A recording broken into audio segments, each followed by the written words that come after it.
গীতা পাঠের সপ্তম অধ্যায়ে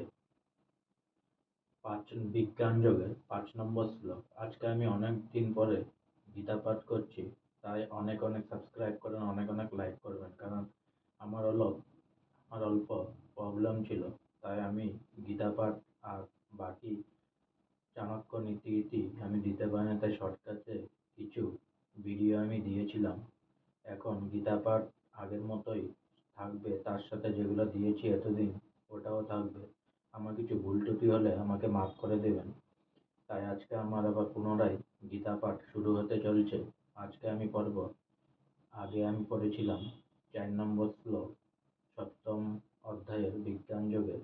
আজকে আমি পড়ব সপ্তম অধ্যায়ের বিজ্ঞান যোগের ৫ নম্বর শ্লোক। হরে কৃষ্ণ। অপরেয় মিতস্তনাং প্রকৃতিং বিদ্ধি মে পরাম জীবভূতাং মহাভাব জয়দম দার্যতে জগৎ। অপরা নিকৃষ্টা, ইয়ম মানে এই, ইত মানে ইহা ব্যতীত, তু মানে কিন্তু, অনাম মানে আর একটি, প্রকৃতি মানে প্রকৃতি, বৃদ্ধি মানে অবগত হয়, মে মানে আমার, পরাম মানে উৎকৃষ্টা, জীব ভূতাম মানে জীব স্বরূপা, মহাভাব এ মহাবীর, জয়া মানে যার দ্বারা, ইদম মানে এই, দাহ্যতে মানে ধারণ করে আছে, জগৎ মানে জগৎ। অনুবাদ: এ মহাভাব এ নিকৃষ্টা প্রকৃতি ব্যতীত আমার আর একটি উৎকৃষ্টা প্রকৃতি রয়েছে। সেই প্রকৃতি চৈতন্য স্বরূপা ও জীবভূতা। সেই শক্তির থেকে সমস্ত জীব নিঃসৃত হয়ে এই জড় জগৎকে ধারণ করে আছে।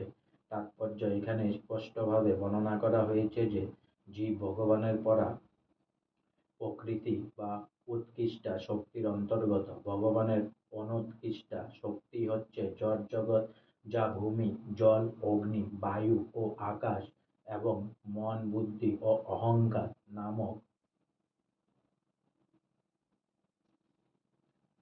উপাদানগুলির দ্বারা প্রকাশিত হয়েছে। জড় জগতের স্থূল পদার্থ ভূমি, জলবায়ু, অগ্নি ও আকাশ এবং সূক্ষ্ম পদার্থ মন, বুদ্ধি ও অহংকার, এই সবগুলি ভগবানের অনুৎকৃষ্টা শক্তির থেকে উৎপন্ন হয়ে থাকে।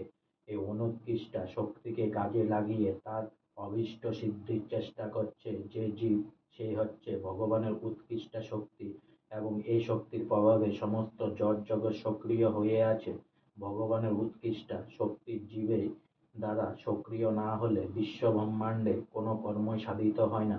শক্তি সব সময় শক্তিমানের দ্বারা নিয়ন্ত্রিত হয়, তাই জীব সর্বদাই ভগবানের দ্বারা নিয়ন্ত্রিত হচ্ছে। তাদের স্বাধীন অস্তিত্ব নেই। কিছু নির্বোধ লোক মনে করে যে জীব ভগবানের মতোই শক্তিশালী, কিন্তু আমরা বুঝতে পারি যে জীব কখনোই ভগবানের সমকক্ষ হতে পারে না।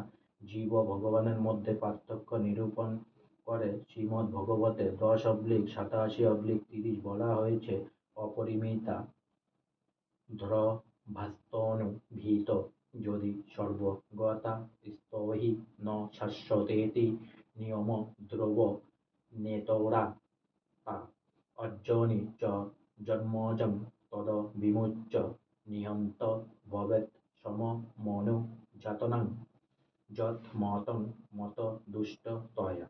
হে শাশ্বত পরমেশ্বর, দেহধারী জীব যদি তোমার মতোই শাশ্বত ও সর্বব্যাপক হতো, তাহলে তারা কখনোই তোমার নিয়ন্ত্রণাধীন হতো না। কিন্তু তারা যদি তোমার অত্যন্ত শক্তির সদৃশ অংশ হয়, তাহলে তারা সর্বতোভাবে তোমার পরম নিয়ন্ত্রণের অধীন। তাই তোমার শরণাগত হওয়াই হচ্ছে জীবের প্রকৃত মুক্তি, এবং এই শরণাগতি জীবকে প্রকৃত আনন্দ দান করে।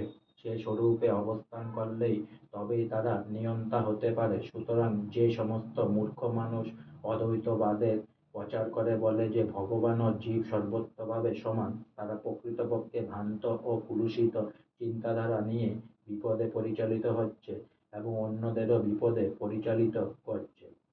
ভগবান শ্রীকৃষ্ণই হচ্ছেন প্রকৃত নিয়ন্তা এবং সমস্ত জীবেরাই তার নিয়ন্ত্রণাধীন। এই সব জীবেরাই ভগবানের উৎকৃষ্ট শক্তি, কারণ গুণগতভাবে তার অস্তিত্ব ভগবানের সঙ্গে এক, কিন্তু ক্ষমতার বিচারে তারা কখনোই ভগবানের সমকক্ষ নয়। ভগবানের উৎকৃষ্ট শক্তি জীব যখন সূক্ষ্ম ও স্থূল অনুৎকৃষ্ট শক্তিকে ভোগ করে, তখন সে তার প্রকৃত চিন্ময় মন ও বুদ্ধিকে ভুলে যায়। জড়া প্রকৃতির দ্বারা প্রভাবিত হয়ে পড়ার ফলে জীবের এই বিস্মরণ ঘটে। কিন্তু জীব যখন মায়ার মোহময় জড়াশক্তির প্রভাব থেকে মুক্ত হয়, তখন সে মুক্তি লাভের পর্যায়ে উপনীত হয়। জড়াশক্তির দ্বারা আচ্ছাদিত হয়ে অহংকারের প্রভাবে জীব মনে করে যে সে তার দেহ এবং এ দেহকে কেন্দ্র করে যা কিছু তা সর্বই তার। যখনই সে তার অজ্ঞতাজনিত জড়াশক্তির প্রভাব থেকে মুক্ত হয়, তখনই সে তার স্বরূপ সম্বন্ধে সচেতন হয়।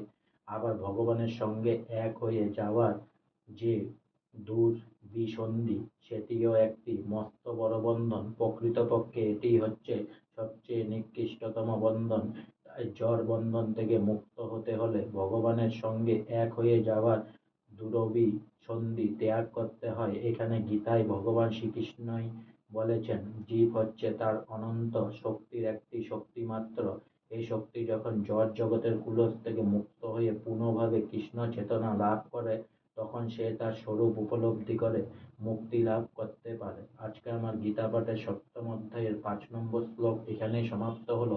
তাই অনেক অনেক সাবস্ক্রাইব করুন, অনেক অনেক লাইক করুন, অনেক অনেক ভালো থাকুন, অনেক অনেক সুস্থ থাকুন, অনেক অনেক আনন্দে থাকুন, অনেক অনেক হেল্প করুন। আর সঙ্গে বলুন হরে কৃষ্ণ হরে কৃষ্ণ, কৃষ্ণ কৃষ্ণ হরে হরে, হরে রাম রাম রাম হরে হরে, হরে কৃষ্ণ।